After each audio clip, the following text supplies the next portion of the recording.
Once upon a time, there was a young student who felt sad all the time. No matter what he did, he couldn't shake off his sadness. One day, he decided to visit his wise teacher for help. With a heavy heart, he said, "Please help me. How can I stop feeling so down?" The teacher smiled kindly at him and said, "The answer is inside you, but first, I need you to do something for me. Find the shoes of the happiest person you can." The student felt a glimmer of hope and set out on his search.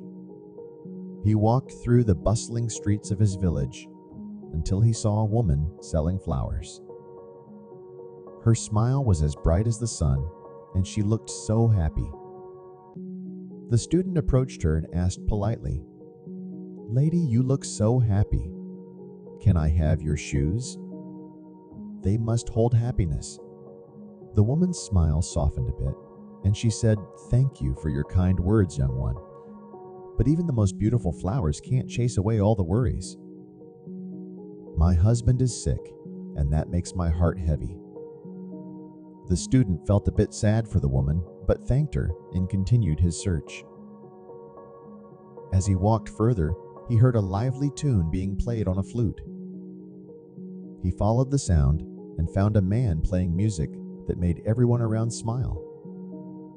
The student approached him with hope and said, "Sir, your music makes everyone smile. Can I have your shoes? They must have happiness inside." The man stopped playing and sighed. "Your words are kind, young one, but even the sweetest music can't drown out all the troubles. My son has gone far away, and I miss him dearly." The student felt disappointed but understood. He kept searching, meeting a baker, a carpenter, and a painter. Each of them had a kind smile, but also hidden sadness. The baker's oven had broken, the carpenter had hurt his hand, and the painter's best friend had moved away. They all had their own reasons for not feeling completely happy. After searching all day and finding no one who seemed truly happy, the student returned to his teacher. His face was etched with disappointment. The teacher met him with a warm smile and saw the exhaustion in the student's eyes. "Didn't find anyone happy?"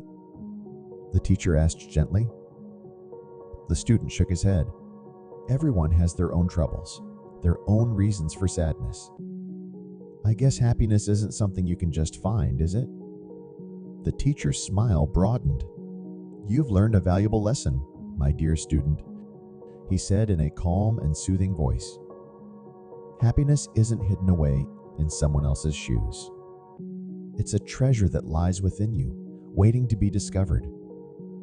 He explained that everyone faces challenges, just like the people the student had met. "But," he continued, "even the brightest flower can bloom amidst the thorns, and even the sweetest music can rise above the noise. Happiness is choosing to focus on the good, to appreciate the little joys, and to keep moving forward even when faced with difficulties." The student finally understood. The teacher's request wasn't pointless. It helped him discover happiness within himself. "But why didn't you just tell me before?" he asked. The teacher smiled again. "If I had, you wouldn't have truly learned. By searching for someone else's shoes, you saw how happiness comes from within. Now, you have the power to make yourself happy, and no one can take that away." From that day on, the student looked at life differently. He started to notice the small things that made him happy, like the warmth of the sun, the sound of birds singing, and the kindness of people around him. He realized that while everyone had their own struggles, they also had their own moments of joy. And so, the student learned that happiness isn't something you find in someone else's shoes, but something you discover within yourself. And with this knowledge, he felt a little happier every day.